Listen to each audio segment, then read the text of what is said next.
கிச்சிலி மரம். காட்டு மரங்களுக்குள்ளே கிச்சிலி மரம் எப்படி இருக்கிறதோ அப்படியே குமாரருக்குள்ளே என் நேசர் இருக்கிறார். அதன் நிழலிலே வாஞ்சையாய் உட்காருகிறேன். அதன் கனி என் வாய்க்கு மதுரமாய் இருக்கிறது. மணவாட்டி தன்னுடைய மணவாளன் மீது தனக்கு இருக்கும் அன்பை வெளிப்படுத்துகிறாள். மற்ற எல்லோரையும் விட தன்னுடைய மணவாளரே அழகானவர் என்றும் தனக்கு பிரியமானவர் என்றும் சாட்சியாக அறிவிக்கிறாள். காட்டு மரங்களுக்குள்ளே கிச்சிலி மரம் எப்படி இருக்கிறதோ அப்படியே குமாரருக்குள்ளே என் நேசர் இருக்கிறார் என்று சொல்லுகிறாள். கிச்சிலி மரம் மனுஷருக்கு பிரயோஜனம் உள்ளது. கிச்சிலி மரத்தில் கிச்சிலி பழங்கள் பழுக்கும். கிச்சிலி கனியின் சுவை மதுரமாயிருக்கும். மற்ற மரங்கள் கிச்சிலி மரத்தைப் போல விசேஷித்தவை அல்ல. மற்ற மரங்களால் கிச்சிலி மரத்தைப் போல பயன் தர முடியாது. கேதுரு மரம் கூட கிச்சிலி மரத்தைப் போல பிரயோஜனமாயிராது. கேதுரு மரத்தை வெட்டினால்தான் அது பயன்படும். கிச்சிலி மரமோ அது மரமாக தழைத்திருக்கும் போதே பிரயோஜனம் உள்ளதாயிருக்கும். அதன் நிழலில் வாஞ்சையாய் உட்காரலாம்.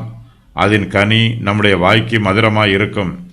மணவாட்டி தன்னுடைய மணவாளனை பற்றி சொல்லும்போது, குமாரருக்குள்ளே என் நேசர், காட்டு மரங்களுக்குள்ளே கிச்சிலி மரம் எப்படி இருக்கிறதோ அப்படி உயர்ந்திருக்கிறார், அழகாய் இருக்கிறார், தனக்கு பிரயோஜனமாய் இருக்கிறார் என்று சொல்லுகிறாள். மணவாட்டி மணவாளனோடு ஐக்கியமாக இருக்கிறாள். அந்த ஐக்கியத்தில் தனக்கு கிடைத்த ஆறுதலையும் சந்தோஷத்தையும் இங்கு விரிவாகச் சொல்லுகிறாள். மணவாட்டி தன்னுடைய மணவாளனின் நிழலிலே வாஞ்சையாய் உட்கார்ந்திருக்கிறாள். கிச்சிலி மரத்தின் நிழலில் வாஞ்சையாய் உட்கார்ந்திருப்பது போல மணவாட்டியும் தன் மணவாளனுடைய நிழலில் வாஞ்சையாய் உட்கார்ந்திருக்கிறாள். மேய்ப்பர்கள் மத்தியான வெயிலில் ஆடுகளை மேய்க்கும்போது கிச்சிலி மரத்தின் நிழலில் வாஞ்சையாய் உட்காருவார்கள். கிறிஸ்துவின் நிழலில் உட்காருகிற நமக்கு அநேக ஆசீர்வாதங்கள் உண்டு. நாம் கிறிஸ்துவின் சமூகத்தை கிட்டிச் சேரும்போது அவருடைய நன்மையை அனுபவிக்கிறோம். முதலாவதாக கிறிஸ்துவின் நிழல் நமக்கு இன்பமாக இருக்கிறது, இதமாய் இருக்கிறது. மணமாட்டி இதை சொல்லும்போது அது நிழலிலே வாஞ்சையாய் உட்காருகிறேன் என்று சொல்லுகிறாள்.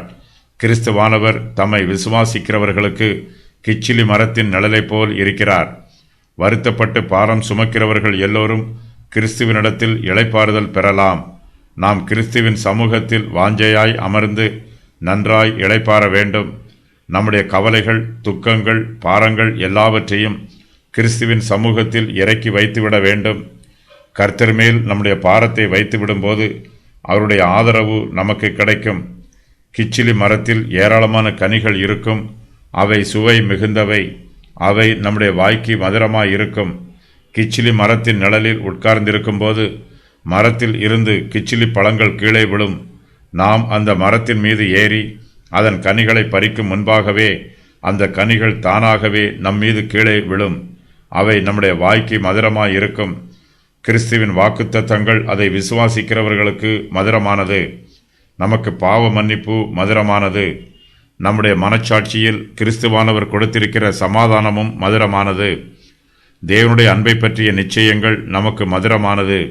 அதுபோலவே பரிசுத்த ஆவியானவரின் சந்தோஷங்களும் நித்திய ஜீவனை பற்றிய நம்பிக்கைகளும் இம்மையிலேயே மறுமையின் ஆசீர்வாதங்களை அனுபவிப்பதும் நமக்கு மதுரமானது. பரிசுத்த ஆவியானவர் நமக்குள்ளே வரும்போது அவர் நம்மை சகல சத்தியத்திற்குள்ளும் வழி நடத்துகிறார். நம்முடைய ஆவிக்குரிய ஜீவியமும் கர்த்தருக்கு நேராக வளரும். ஆவிக்குரிய அனுபவங்கள் எல்லாமே கிறிஸ்துவை நம்புகிறவர்களுக்கு கிறிஸ்துவுக்குள் மதுரமாயிருக்கும். வேதாகமத்தில் கிச்சிலி மரத்தை பற்றி 6 இடங்களில் கூறப்பட்டிருக்கிறது. உன்னத பாட்டில் 4 இடங்களிலும், நீதிமொழிகளில் 1 இடத்திலும், யோவேல் புஸ்தகத்தில் 1 இடத்திலும் இந்த மரத்தை பற்றி கூறப்பட்டிருக்கிறது. சூலமித்தி ஸ்திரீ தன் நேசரிடம் கூறும் வார்த்தைகள்: காட்டு மரங்களுக்குள்ளே கிச்சிலி மரம் எப்படி இருக்கிறதோ அப்படியே குமாரருக்குள்ளே என் நேசர் இருக்கிறார்.